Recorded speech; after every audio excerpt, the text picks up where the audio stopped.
To God. So we've come to part 2 in a 4-part series of these integrative meditation lessons, where we're learning to take this experience of the I Am consciousness even deeper within ourselves. And it initially deals with coming to a right relationship with knowing. Every person goes through the stages of hope, believing, and then coming to knowing, which is a talk I gave a couple of years ago, and how we need to move to that place. Knowing is the most advanced stage. And it reminds me of a story of Carl Jung, who was the famous Swiss psychologist. He was asked at the age of 83 by a BBC interviewer if he still believed in God. Jung laughed and said, "I don't believe in God, I know." All enlightened beings and integrated spiritual masters live in a state of knowingness. That is why we have this truth now, after all the past months of growth and awakening within ourselves. This is about all of us in service to one another, learning how to apply this awakening to being of service by allowing our own light to expand in the world. And expand to the point where we touch everyone with whom we come in contact. And that's why part 2 of this series is titled, Light I Am. Last week, we looked at Christ I Am, the experience of the Christhood, coming to our own role as the Christ within us. And now we go to the next step, which is understanding the light that we are, the role of light. What is this light? And how indeed are we the light of the world? Quite a bold statement. And how our role as beloved beings is ready to shine this light to such a degree that the shadows that we have in our life and everyone else around us that we come in contact with disappear on their own. We are simply here to shine this light so brightly that clarity occurs on its own. And that is soul clarity, not what we call ego clarity, intellectual, the idea of having what I want. This is about having a deeper idea of what and who I am, who you are. And when I understand what I am, I enter into this light so completely that everything else disappears. So I am connecting to who I am, why I am here, and what I'm meant to accomplish in my life. And we must understand this in ourselves first to have the real experience of it so that we can focus on it, express it, affect other people around us. To really connect to that statement, light I am. I've outlined 4 different tenets of this light I am that I'm going to be sharing with you. And then there's a couple of readings in the Course in Miracles to understand it even more deeply. And at the end, we're going to do another meditation using the Moses Code frequency to integrate this truth into the deepness of our being. The first tenet is simply this. An awake being is only effective when they can see what is really happening. And you cannot see what is happening unless you see it in the light, not in the shadows. So, an awake being is only effective when they can see what's really happening in the light, when you focus on the truth and the knowingness of what it is and not paying any attention to the shadows. In this tenet, we are given right from the very beginning a clear understanding of the ego's sight and the sight of the soul. Because the ego sees everything in the shadows. It's fearful, it's negative, it's scared. It doesn't see anything as it truly is. I often think of it as a child that's in a room that's completely dark. Think about this in your own mind. And all the toys and the stuffed animals that this child loves, in the light, when the lights turn off, suddenly become dark forms. To the child, they may seem like they're ready to attack. They're things to be frightened of. And yet when they turn on the light, the child remembers and realizes, oh, these are just the toys that I love, the toys that I love to play with. There's really nothing to be afraid of. So how do we do that in our own life? When we're looking at things in the shadows, everything seems to want to attack us. We look at things around us in our life. What other people say? What's going on in the government? What's this? What's that? Everything, every person is there to challenge us in some deep manner. And so we have to learn, beloveds, what the light is. The light of the I Am consciousness is to realize my own invulnerability, my own connection to God, that when I'm in the light, there is nothing that can harm me. Because the truth of who I am is wholly beyond harm. Really take that in, beloveds. There's nothing that can harm us. An understanding of this light is to go much deeper and understand the reality that everything else, the shadow and everything that contradicts the light, is just a manifestation of blocking that light. It doesn't want us to see the light. But when you really think about it, it's not a real thing. It's just a manifestation of a blockage, something that we carry around in our own mind that we thought was true. If I turn away from the light, then I see a shadow, my shadow, cast on the ground. And I might become embedded in it and believe it and go, oh, here's the shadow. This is the truth of who I am. And I can make it a real world out of my fear. My ego can look at it and make it fearful and real. Just like in Aristotle's cave analogy, a story he wrote where slaves had been tied to posts. And there was a fire between them, and there were other slaves coming in and out of the cave. And as they came out of the cave, because of the fire that was there, they cast shadows on the wall. And the people who were tied to these posts could only see the wall, and they mistook the shadows of people for reality. Then one of the slaves that was tied to that post was one day somehow willing to loosen the chain to the point where he could escape. And suddenly they stood up and they turned around and they looked and they saw the light and the fire. They saw what was really casting the shadow on the walls. What they thought was reality was really other people just walking by. This is why it's so important to understand that the ego does nothing more than interpret the blockage that was light. I want you to repeat that. There is nothing more than an interpretation of the light being blocked so you cannot see. Which is very important to what we're going to get to pretty soon. So once again, an awakened being is only effective when they can see what's really there. The truth. Outside of the shadows and everything else, to be able to look at the situation that's going on or what's happening as truth. And the only way you're going to be able to see it that way is to be like the slave who breaks free of the chain that's been holding you back. Stand up, turn around, and really see what's happening in your life.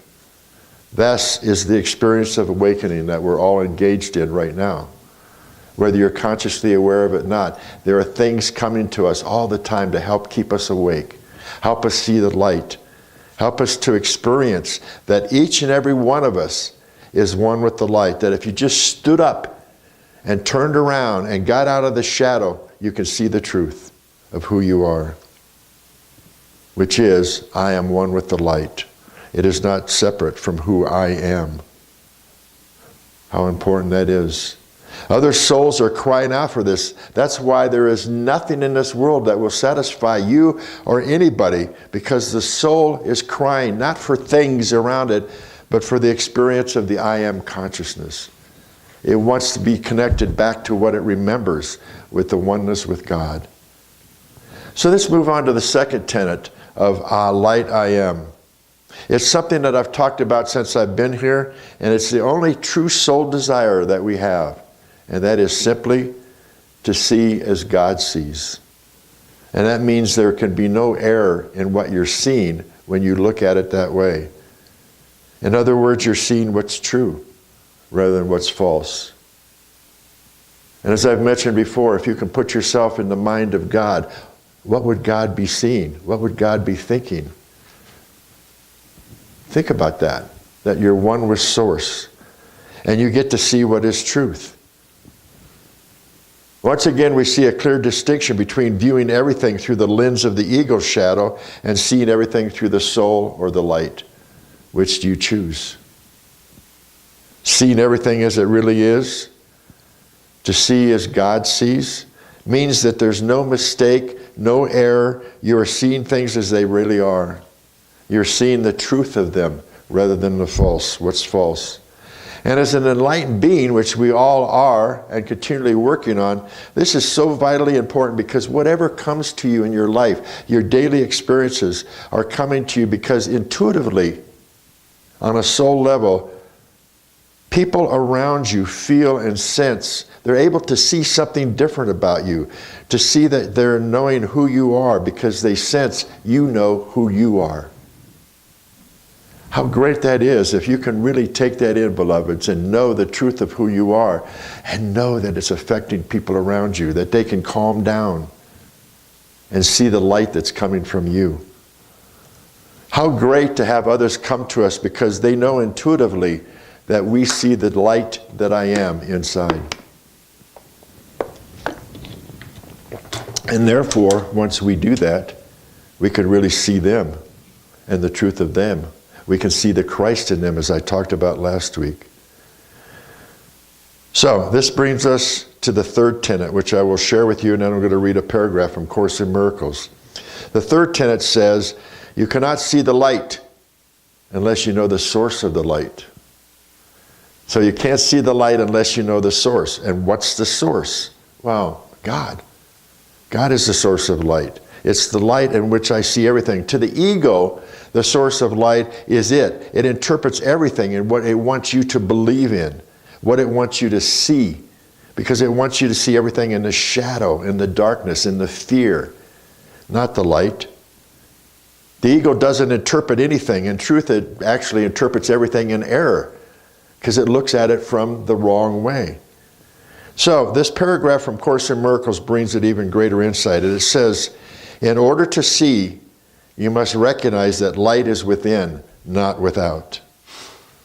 In order to see, you must recognize that the light is within, not without. So you can't see outside of yourself. It's inside of you. If you see the light within you and you know that, it's making the vision of truth possible in every circumstance, which means anything that happens, you get to see it from a different place, from the place of light, because it's inside. Isn't that what we really want? To have the vision of every circumstance in our life come from the light instead of the fear? Then we have to realize that the light is within us. And if God is the light, that means that when I see others, as I've been saying, I see Christ in them. God is within them as well as within us. How wonderful it would be if we all walked around in life that way, wouldn't it? If we remembered the truth of who we are, we saw everybody that way, and everybody saw everybody, and we just build up the light around us. I am that light that I am. Means that I am God, not in some egotistical manner, not in some way that sets me apart, but a way that brings me deep and true humility. Think about that you're being humble by saying such a bold statement. And the fourth tenet of the light of this is seeing the light is simply this. True humility is the key for recognizing light I am. True humility. Take that in. To be humble enough to see the truth of who you are. In the Course in Miracles in Lesson 61, I am the light of the world. Very bold letters. This is a good lesson because from the ego's perspective, it immediately sounds arrogant, which is what happened when Jesus was crucified. He said that truth and everybody said, that's against truth. It's arrogant. Who are you to claim that you are the light of the world? You may be thinking that for yourself right now. Who am I to claim that? How can I say that about myself? What will people think of me? From a religious perspective, there is only one light of the world, and that's what they call Jesus. To claim that you are equal to Jesus, oh my goodness, you can't do that. Religion and theology, or the study of God, teaches and requires that you remain separate from the truth. But think about this. You can't study something that you're one with, can you? You can only be it. It's not looking at it outside of yourself and trying to take in the truth a little bit deeper. We here at Fellowship take a step beyond theology. We're taking a step beyond religion because we are embracing the truth within us. And that truth is simply, I am the light of the world. Feel that energy right now as I say it. The I am is within me right now, and true humility is embracing it. Again, take that in. True humility is embracing that truth. Again, the Course says, true humility requires that you accept today's idea because it's God's voice and it tells you that it's true. The ego thinks that you're being arrogant in asserting that God's will is true. How can that be? But wouldn't it really be the opposite? Doesn't the ego see everything in complete reverse? Wouldn't it be arrogant to assert that God's will was not true? Think of the difference of that. To say, you're being fairly arrogant to suggest that God's not true. Especially if God sees you as an extension of itself, an extension of the light of consciousness. For you to go against it and say, I am not that, would be to assert that the will of God is not true. And isn't that where real arrogance is at? To make yourself better? To say, I am the light of the world is not glorification. Because the ego does not understand humility. It masks it for self-abasement, to criticize itself, to degrade itself, to belittle itself. And that's what we as humans are constantly doing to ourselves. It's time to stop. Because asserting weakness where only strength is real, asserting the shadow or the dark where only light is real, is not the truth. It's now time to live within the true humility of accepting God's vision of you and everyone else. God's vision of you is holiness. God's vision of you is to be seen in the light. And as you do that, and so you see others in the light, because you are here to imitate it, to see everything and to see everyone in the light.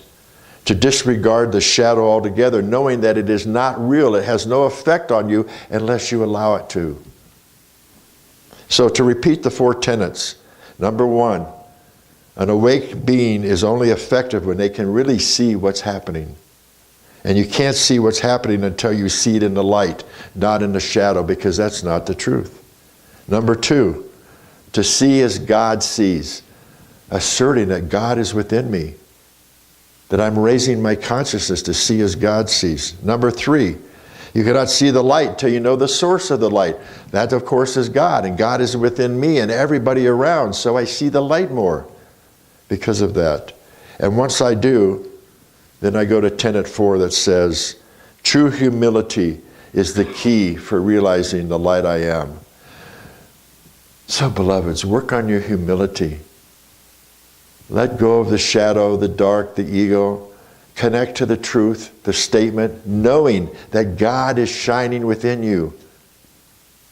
And now that you know what the light really is and where it comes from, and knowing what your function is in the light, I ask you all to embrace the light right now within you, and of course, let it embrace you. So, repeat after me. I am the light I am. I am the light I am. And I am the light I am. 3 times. Feel that? So to end, we are celebrating the season for nonviolence.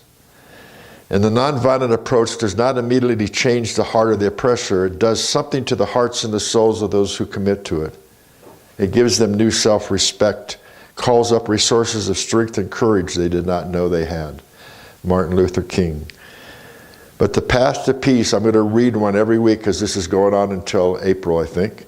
The prayer for peace. The world is not as it should be. There is violence and famine and sickness and pain. Let those things die. May we engage in actions of love and peace and harmony. My heart at times is not as it should be. There is conflict, unforgiveness, judgment, and rage. Let those things die. May I be open to love and peace and harmony. As we embark upon the newness of the coming age, may the wickedness which marked the old be cast away by love. May we engage in actions of love, peace, and harmony. Where a brother sees not the beauty of his brother and a sister sees not the brilliance of her sister, may those illusions die. May we engage in actions of love, peace, and harmony. Take this time in all ages past and strip them of the lovelessness. May only love remain. Forgive the horror, exalt the glory, redeem the past, release the future, wipe away all tears, and deliver us to joy. Correct our thinking and heal our hearts. May fear now die, and may we no longer be who we used to be. Release your glory which lies within you, that all the world may be reborn. This is my prayer for me. May I be open to love, harmony, and peace, and may I see the light that I am. That's adapted by Marianne Williamson. Namaste. Any comments about the light I am?